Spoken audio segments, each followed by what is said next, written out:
This is Lenore. She is a Grammostola pulchra, or as she is more affectionately referred to, a Brazilian Black Tarantula.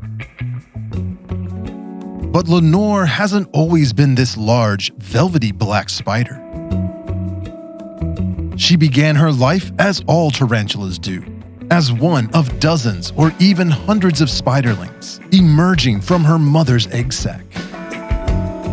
Nearly immediately, she must strike out on her own in the unforgiving wilderness of the Pampas. This temperate grassland area of South America covers thousands of square miles along the border of Brazil, Uruguay, and Argentina.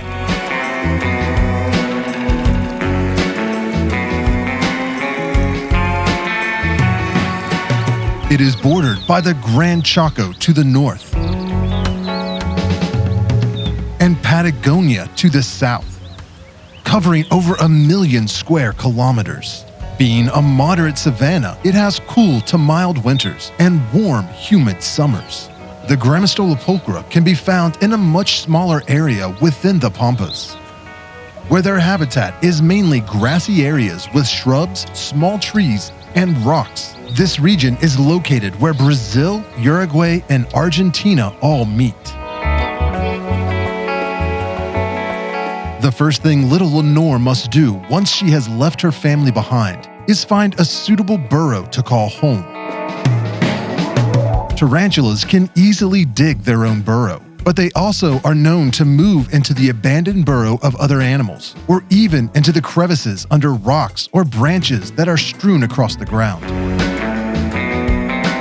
The burrow not only protects them from predators during the day while they are resting, but provides the perfect spot at night to ambush any prey that might pass by.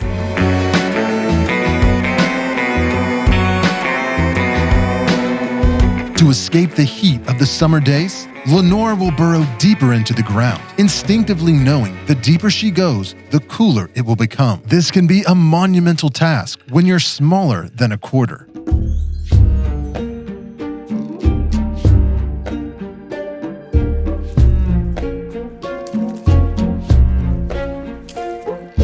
It can take her up to 7 years to get close to reaching her adult size, but being a slow grower means that she can live to the ripe old age of nearly 20 years, with some even living longer in captivity.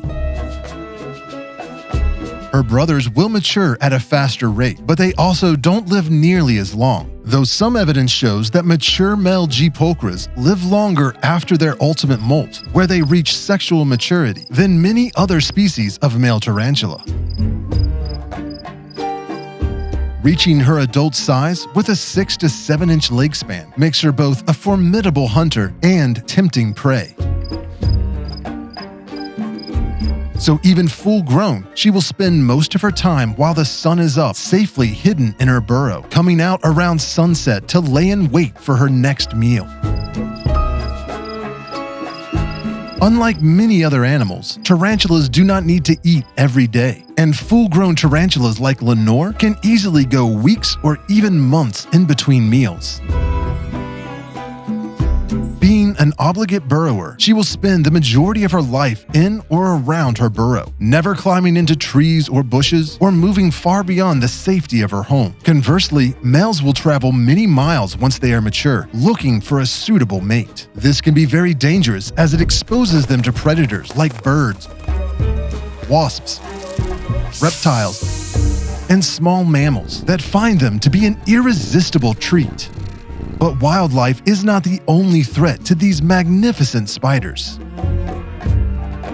Lenore's biggest threat in the wild is actually humans. Whether they are destroying her natural habitat for farming and development, or killing tarantulas on sight out of fear or superstition, humans probably kill off more tarantulas in South America than any of their natural predators. As you can see, Lenore is a beautiful spider, and her species is known to be one of the most docile tarantulas on Earth, with a gentle demeanor and a low probability of kicking hairs, so her kind is very sought after in the pet trade.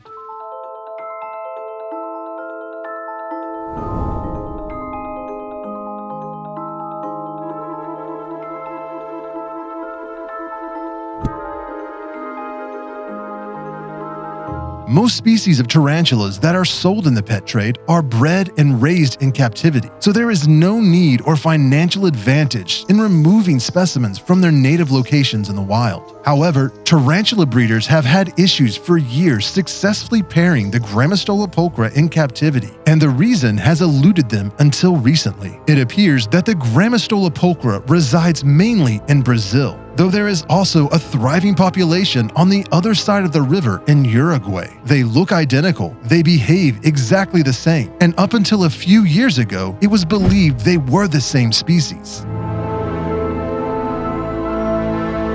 At one time, they certainly were, but being separated geographically by two rivers, it appears that the Brazilian black has evolved over thousands of years into two separate, though closely related species. There is the Grammostola pulchra and the Grammostola quirogai.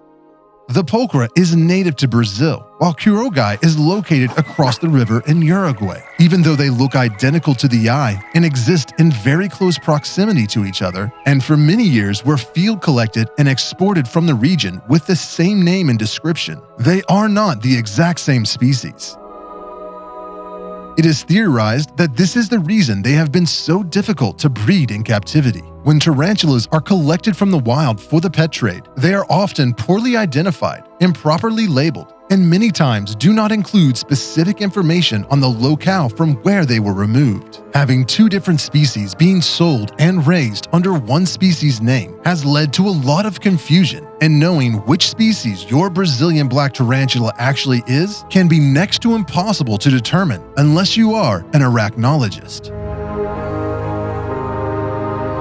It essentially requires a DNA test to determine which species you actually have. To make matters even more confusing, there are many unofficial reports of another similar species of black tarantula with a potentially overlapping range of the other tarantulas, residing mainly in Argentina. Quite possibly, there is a Brazilian black, Uruguay black, and Argentina black tarantula.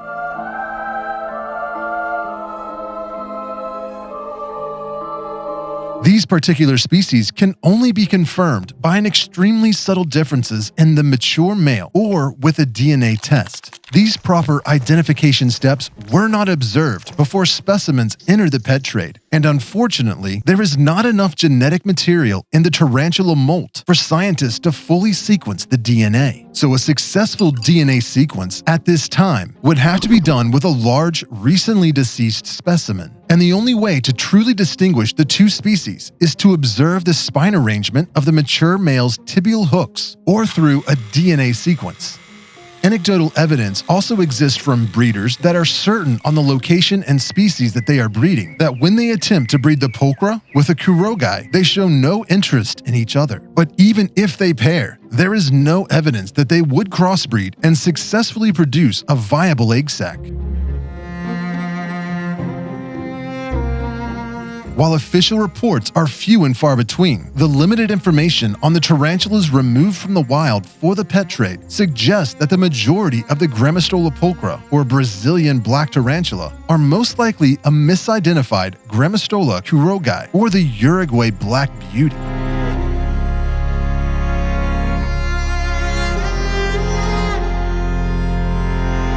Especially since Brazil has a very strict policy against exporting their wildlife for the pet trade, it would make sense that it would be much easier to collect the tarantulas in Uruguay, though that is not proven, and it is very possible that the Brazilian black tarantulas in the pet trade could be both species, or even include a third yet-to-be-described species that all look identical, with the third species possibly being the black tarantula found in Argentina.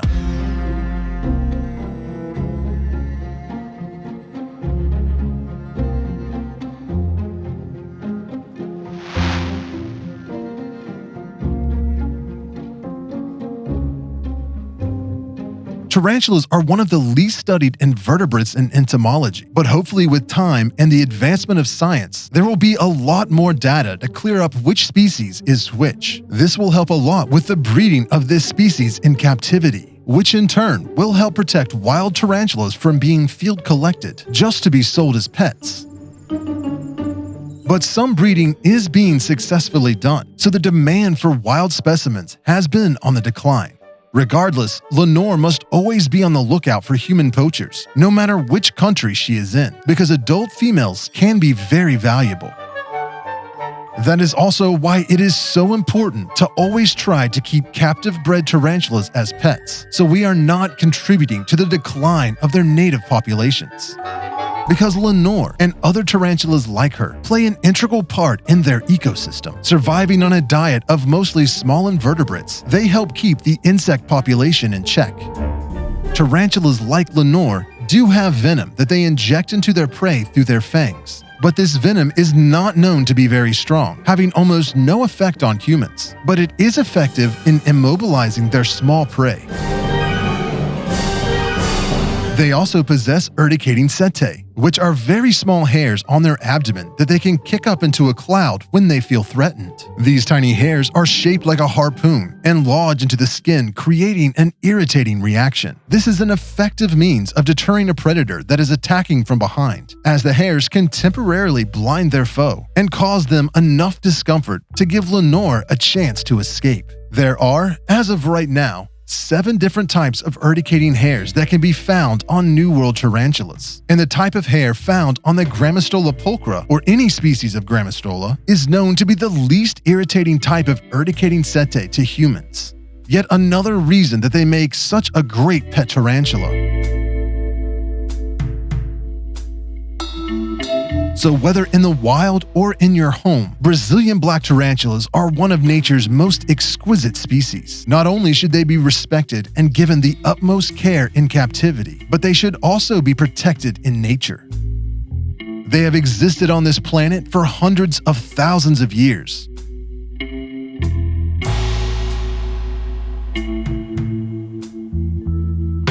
So we need to ensure that they are still around for even longer as we move into the future.